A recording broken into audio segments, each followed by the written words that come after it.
अयोध्या में बन रहे भव्य राम मंदिर की प्राण प्रतिष्ठा को लेकर तैयारियां तेज होती जा रही हैं। तमाम दिग्गज हस्तियों को न्योता भेजा जा रहा है। राम मंदिर की प्राण प्रतिष्ठा में प्रधानमंत्री नरेंद्र मोदी समेत देश और दुनिया से कई वीवीआईपी मेहमानों के शामिल होने की उम्मीद है। इस समारोह को भव्य बनाने में कोई कसर नहीं छोड़ी गई है। बता दें कि प्रभु श्री राम लला का गर्भगृह स्थान लगभग तैयार हो गया है। लाइटिंग फिटिंग का भी काम पूरा कर लिया गया है। वहीं आपको बता दें कि राम मंदिर में ग्राउंड फ्लोर का काम लगभग पूरा हो चुका है। अब दरवाजे तैयार हो रहे हैं। राम मंदिर के भूतल के 14 खूबसूरत घुमावदार दरवाजों को महाराष्ट्र से आई सागौन की लकड़ी से तैयार किया गया है और उन पर तांबे की परत चढ़ाई जा रही है, जिसके बाद इन्हें स्वर्ण किया जाएगा। जो मजदूर इस काम में लगे हैं वो हैदराबाद की कंपनी से हैं और कन्याकुमारी तमिलनाडु से ताल्लुक रखते हैं। ये दरवाजे बेहद ही खास ढंग से बनाए जा रहे हैं। दरवाजों की सुंदरता और विशेषताएं सोने से जड़ित और सुंदर नक्काशीदार डिजाइन है। दरवाजों को फाइनल टच देने के लिए दिल्ली भेजा गया है, जहां इनकी कोटिंग होगी। इन दरवाजों पर वैभव प्रतीक गज यानी हाथी, खूबसूरत विष्णु कमल, स्वागत की प्रणाम मुद्रा में देवी चित्र अंकित है।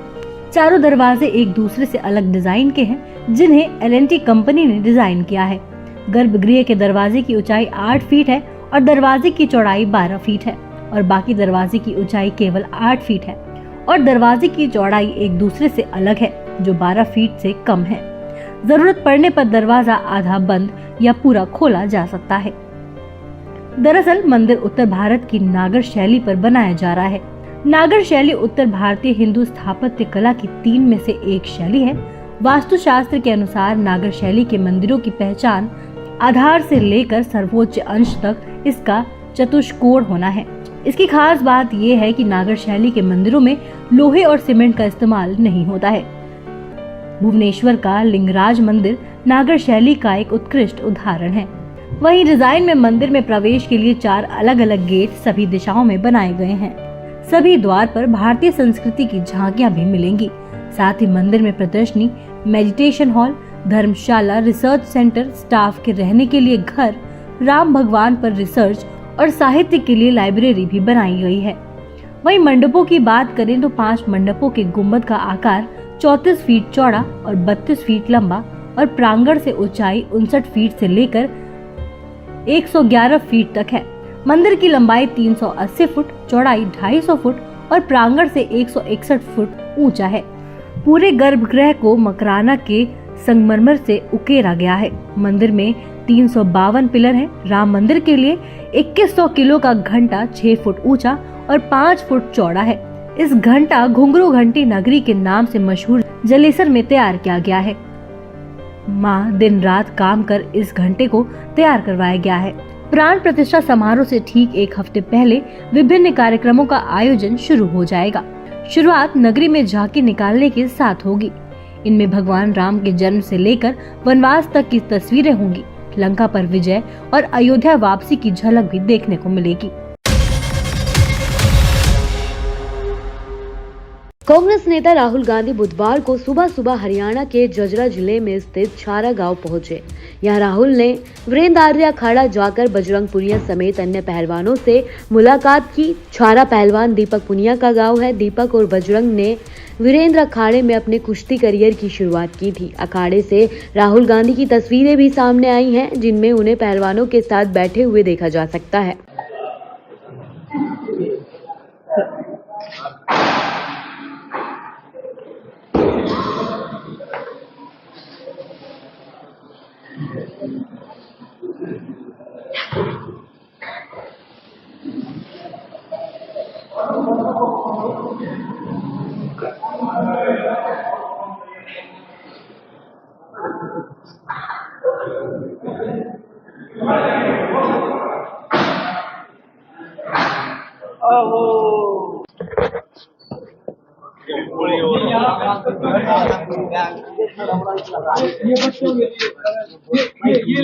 बजरंग भाई कौन साहब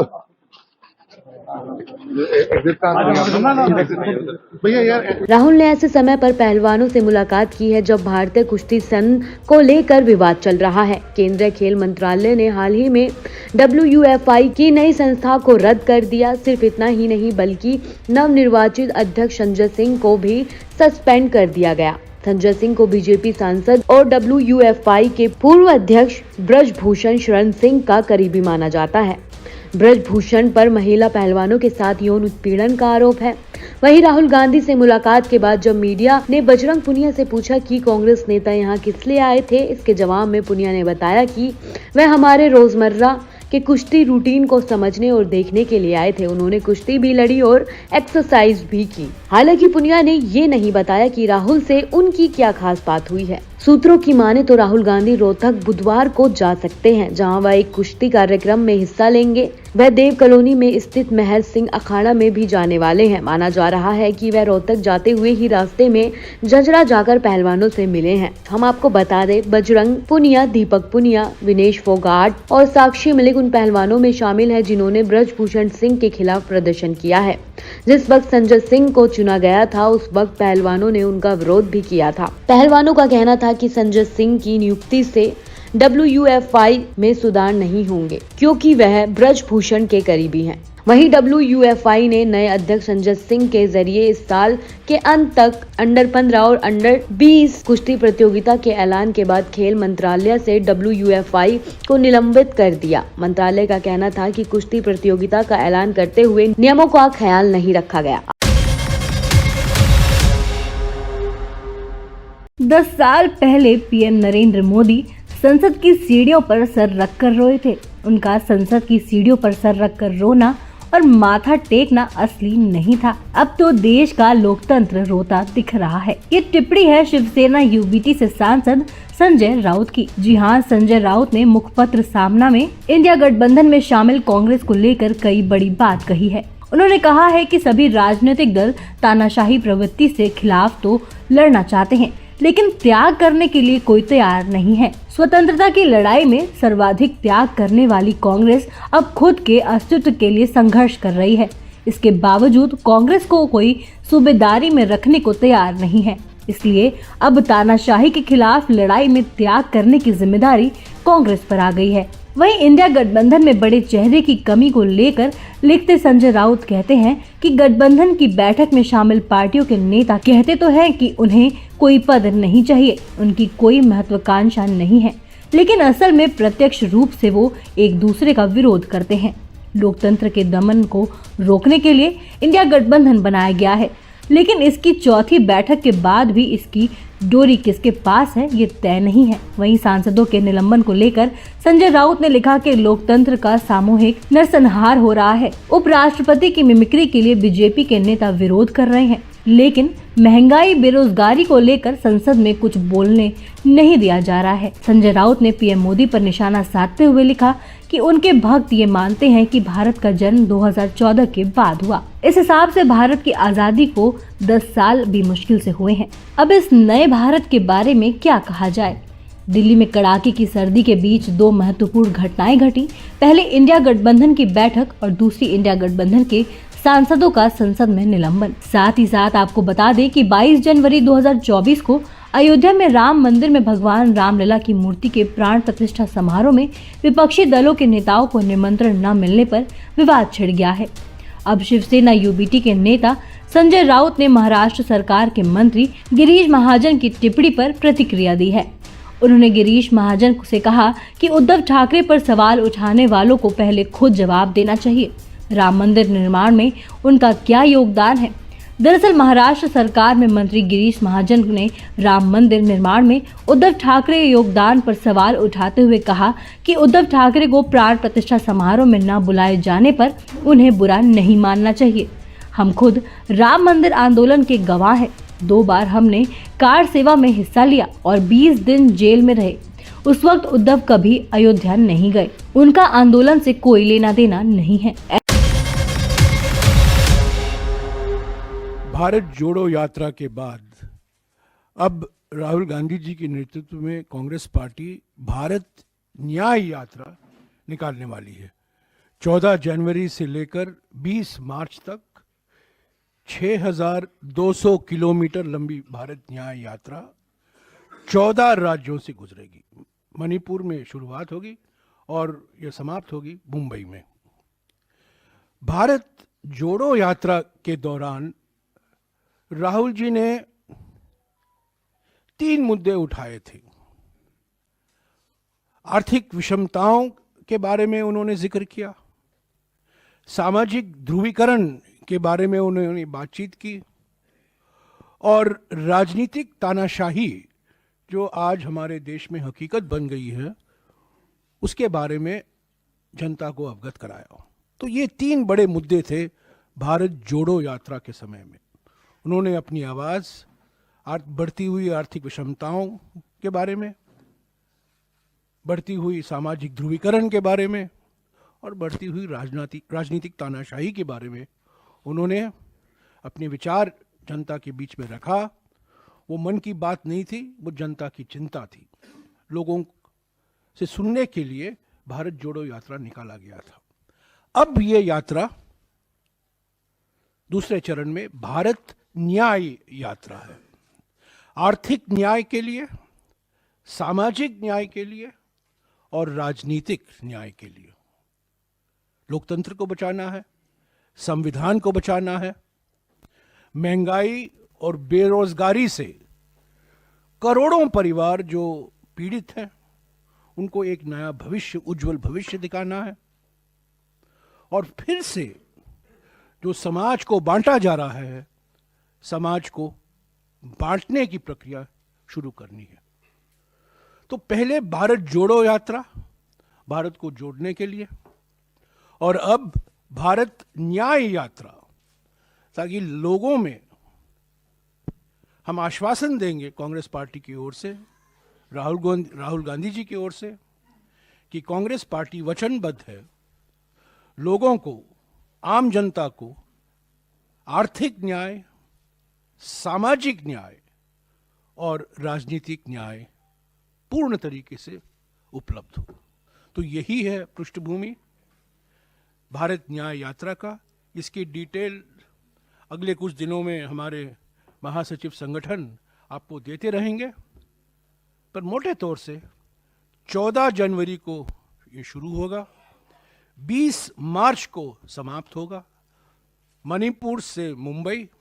भारत जोड़ो यात्रा में जम्मू और कश्मीर और दिल्ली के अलावा 12 राज्य शामिल थे। भारत न्याय यात्रा में 16 राज्य शामिल हैं, 14 राज्य शामिल हैं, पर 6,200 किलोमीटर लंबा ये भारत न्याय यात्रा है। जैसा कि इन्होंने आपको समझाया, ये ज़्यादातर बस यात्रा रहेगा, पर रोज पद यात्रा भी होगा, उसकी जानकारी आपको मिल जाएगी। पर ये यात्रा है आर्थिक न्याय के लिए, सामाजिक न्याय के लिए और राजनीतिक न्याय के लिए। कभी फिल्मी सितारों को धमकी, कभी बेरहमी से फिल्मी सितारों का मर्डर, रंगदारी और अपनी दहशत फैलाने के लिए न जाने कितने गुनाह। हम बात कर रहे हैं लोगों में अपनी दहशत फैलाने वाली लॉरेंस बिश्नोई गैंग की। बता दें कि राजस्थान में लॉरेंस बिश्नोई गैंग के नाम पर आतंक फैलाने का काम लगातार चल रहा है। हाल ही में जयपुर के एक ज्वेलर से फोन पर 1 करोड़ रुपए की रंगदारी मांगी गई। धमकी देने वाले ने कहा कि अगर पैसे नहीं दिए गए तो उसे सुखदेव सिंह गोगा मेडी की तरह ही मौत के घाट उतार दिया जाएगा। खबरों की माने तो जयपुर के सदर बाजार में मौजूद एक ज्वेलर को 23 दिसंबर 2023 को एक फोन आया। फोन करने वाले ने खुद को लॉरेंस बिश्नोई गैंग का सदस्य बताया और 1 करोड़ रुपए की रंगदारी मांगी। उसने कहा कि अगर ज्वेलर ने पैसे नहीं दिए तो उसे सुखदेव सिंह गोगा मेडी की तरह मार दिया जाएगा। डर के मारे ज्वेलर ने पुलिस को सूचना दी। पीड़ित ज्वेलर ने जयपुर के विद्याधर नगर थाने में FIR दर्ज कराई है। इसकी जांच विद्याधर नगर थाने के SHO को ही सौंपी गई है। वहीं पुलिस का कहना है कि ज्वेलर जयपुर सीकर रोड पर रहता है। वो जवाहरात का काम करता है। उसके ज्वेलरी शोरूम के व्यापार के लिए उसका एक ऑफिशियल नंबर भी है। वो मोबाइल नंबर शोरूम पर ही रहता है। 19 दिसंबर की दोपहर करीब 11:30 बजे शोरूम के ऑफिशियल मोबाइल नंबर पर आए अनजान नंबर से कॉल आया, जिसे शोरूम पर काम करने वाले कर्मचारी ने उठाया। मीडिया रिपोर्ट्स की माने तो कॉल करने वाले व्यक्ति ने खुद को लॉरेंस बिश्नोई गैंग का सदस्य अरविंद बताया और कहा कि वो भरतपुर जेल से बोल रहा है। शाम तक 1 करोड़ रुपए का इंतजाम ना हुआ तो सुखदेव सिंह गोगा मेडी जैसा हाल हो जाएगा। धमकी देने वाले ने यह भी कहा कि वो सिर्फ जगह बताए, उसका आदमी पैसे लेने उसके पास आ रहा है। लॉरेंस बिश्नोई गैंग का आतंक भारत के पंजाब, राजस्थान और हरियाणा राज्यों में बढ़ता ही जा रहा है। गैंग को लॉरेंस बिश्नोई चलाता है, जो एक कुख्यात गैंगस्टर है। ये गैंग हत्या, अपहरण, रंगदारी और ऐसे तमाम अपराधों में शामिल है। लॉरेंस बिश्नोई गैंग का आतंक लगातार बढ़ रहा है। गैंग ने कई लोगों को धमकी दी है और रंगदारी मांगी है। गैंग के आतंक से लोगों में दहशत फैली हुई है। बताया जा रहा है कि गैंग के सदस्यों के पास आधुनिक हथियार और तकनीक है। हालांकि पुलिस ने दावा किया है कि वो इस गैंग के खिलाफ सख्त कार्रवाई करेंगे। लोकसभा चुनाव को देखते हुए सभी पार्टियां अपनी अपनी तैयारियां शुरू कर दी हैं। कांग्रेस संगठन में एक बड़े फेरबदल के तहत प्रियंका गांधी वाड्रा को उत्तर प्रदेश का प्रभार छोड़ना पड़ा।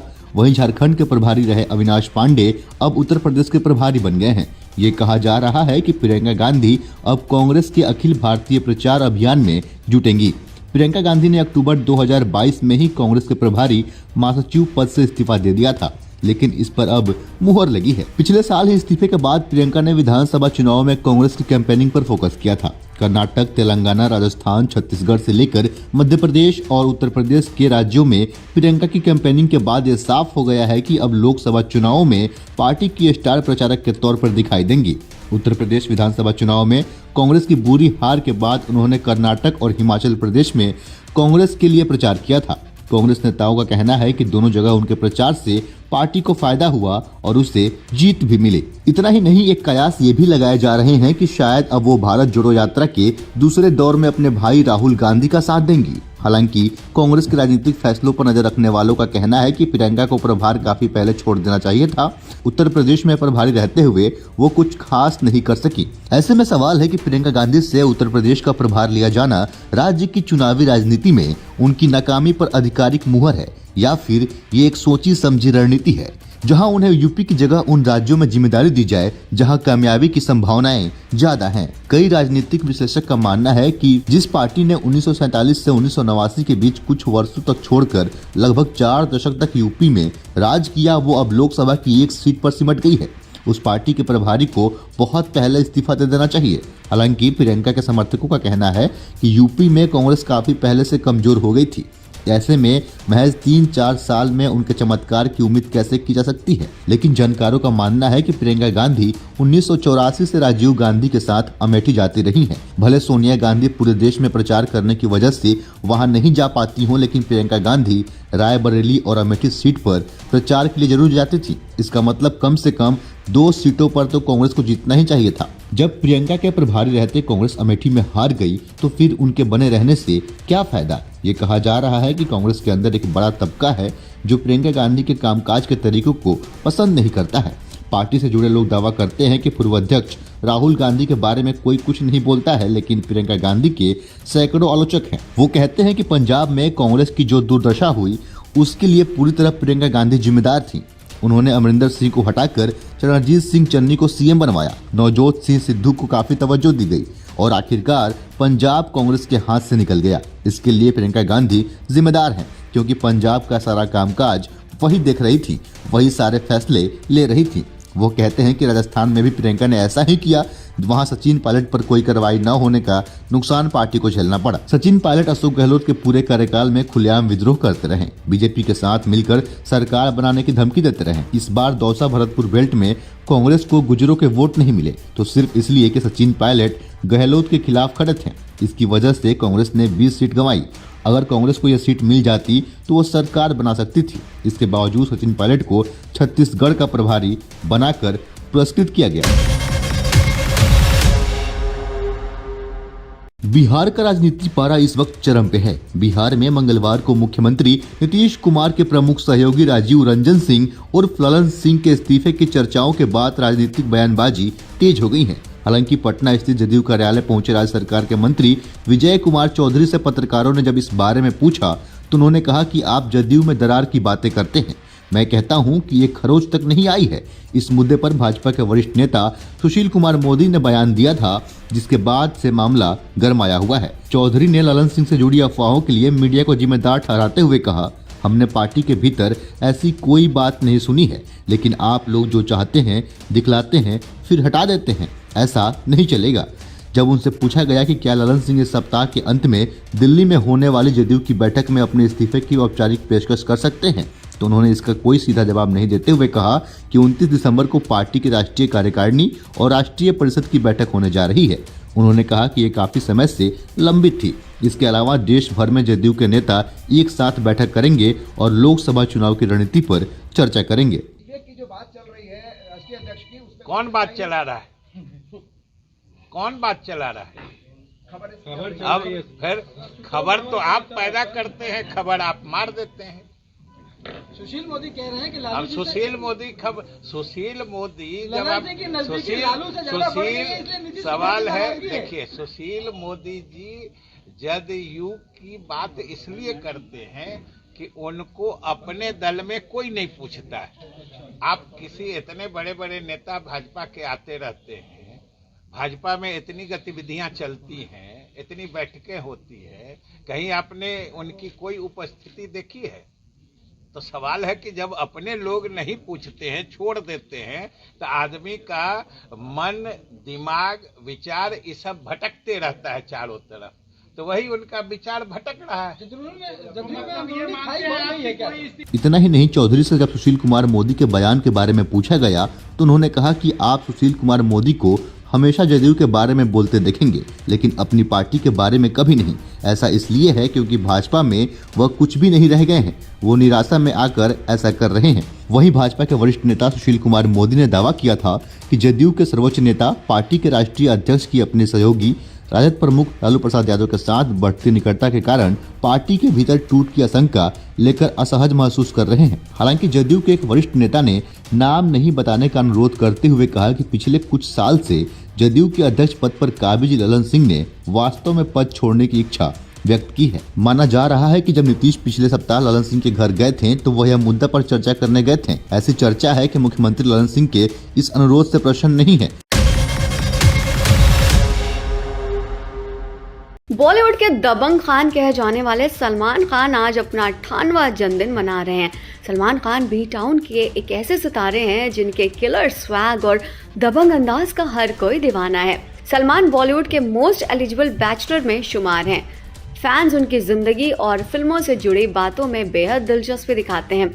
आज हम आपको उनकी जाती जिंदगी और आने वाली फिल्मों के बारे में बताएंगे। सलमान खान का जन्म मध्य प्रदेश के इंदौर शहर में हुआ था। बहुत ही कम लोगों को पता होगा कि उनका पूरा नाम अब्दुल राशिद सलीम सलमान खान है। भाईजान के परिवार वालों की अगर बात की जाए तो उनके पिता यानी सलीम खान हिंदी सिनेमा के जाने माने लेखक हैं और माँ सुशीला चरक और सलमा हाउसवाइफ हैं। वहीं सलमान की दूसरी मॉम यानी कि हेलन अपने ज़माने की पॉपुलर कैबरे डांसर रही हैं। सलमान खान ने स्कूल की पढ़ाई खत्म करने के बाद कॉलेज में एडमिशन तो लिया, लेकिन बीच में ही कॉलेज छोड़ दिया।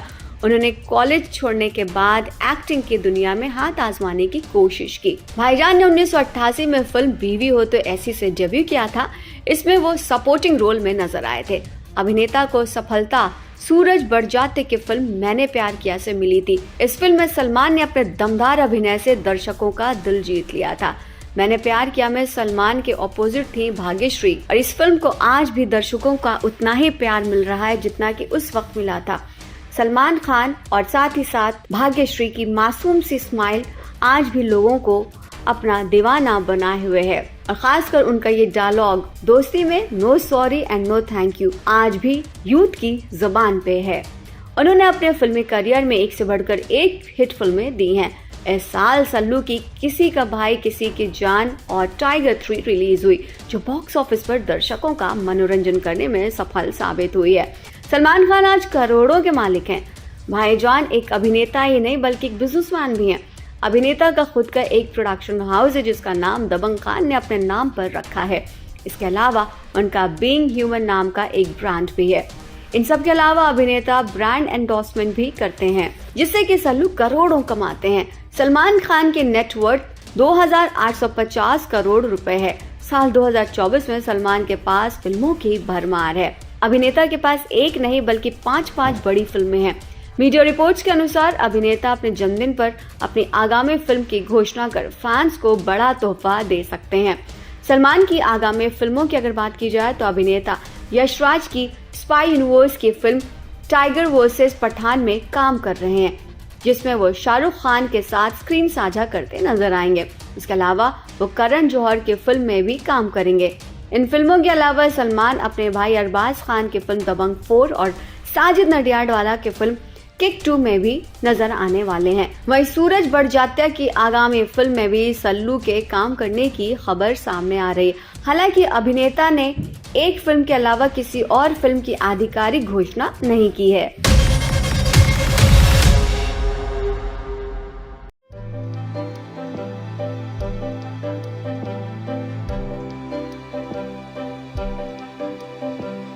बाईस जनवरी 2024 का इंतजार पूरा देश बेसब्री से कर रहा है। ये वो दिन है जब अयोध्या के राम मंदिर में रामलला की प्राण प्रतिष्ठा की जाएगी। एक तरफ इस आयोजन को लेकर सियासत हाई है तो दूसरी तरफ रामलला को एक अनोखी भेंट मिली है। भेंट देने वाले का नाम है अनिल कुमार साहू। उत्तर प्रदेश लखनऊ के रहने वाले अनिल कुमार साहू सब्जी बेचने का काम करते हैं। साहू ने 25 दिसंबर को यह अनोखी घड़ी राम मंदिर ट्रस्ट की महासचिव चंपत राय को सौंपी है। 5 साल में तैयार हुए ये घड़ी एक साथ 9 देशों का समय दिखाती है, जिसे भारत सरकार से पेटेंट के बाद रामलला को भेंट की गई है। जी, आज मैंने एक वर्ल्ड क्लॉक समर्पित किया है राम जी को, और ये एक ऐसी वर्ल्ड क्लॉक है जिसमें आप एक क्लॉक में 9 देशों का समय देख सकते हैं। घड़ी एक है, सुई एक है, और वही सुई मिनट और घंटा दोनों बताती है, और एक साथ आप 9 देशों का समय देख सकते हैं। और अब तक पूरी दुनिया में ऐसी कोई घड़ी नहीं बनी है जो एक सुई से पूरे 9 देशों का समय बताती है। चंपक राय जी अंदर बैठे हुए थे और श्री कारसेवकपुरम में, उनके हाथ में मैंने ये समर्पित किया है। 30 साल से मेरे बचपन से मेरे दिमाग में बात थी कि मैं भी जब लोगों के बारे में पढ़ता था, किसी ने देश के लिए जान दे दिया, किसी ने कुछ कर दिया, किसी ने ये बना लिया, किसी ने वो बना लिया, तो मेरे अंदर भी एक तमन्ना थी कि मैं भी कुछ ना कुछ देश के लिए छोटा या बड़ा करूँगा जरूर, और अलग करूँगा। तो बचपन से हम लगे रहे कि किसी नतीजे में, किसी तरह हम इस नतीजे में पहुँचे कि हमने सोचा कि एक घड़ी में 9 देशों का समय डाला जाए। चूँकि अब तो राम मंदिर बनने जा रहा है और दुनिया के सारे लोग आएंगे यहाँ, तो जैसे हर देश के लोग आएंगे तो कम से कम अपने देश का समय यहाँ देख लेंगे तो उनको एक लगेगा। और दूसरी चीज़, ये काम मैंने अपने लिए नहीं किया, ये काम मैंने भारत के लिए किया। हम बड़े गर्व के साथ कह सकते हैं कि विश्व घड़ी बनाने वाला आदमी भारत का है। अनिल साहू का दावा है कि दुनिया में ऐसी कोई दूसरी घड़ी नहीं बनी। ये खास घड़ी Bharat, Japan, Dubai, Tokyo, Moscow, Singapore, Mexico city, Washington समेत 9 देशों के शहरों का समय बताती है। अनिल साहू ने राम मंदिर ट्रस्ट को एक नहीं 3 घड़ियां दान में दी है। वो चाहते हैं कि ये घड़ियां राम मंदिर, हनुमानगढ़ मंदिर और अयोध्या स्टेशन पर लगाया जाए। अब देखना है कि उनकी ये इच्छा कब पूरी होती है।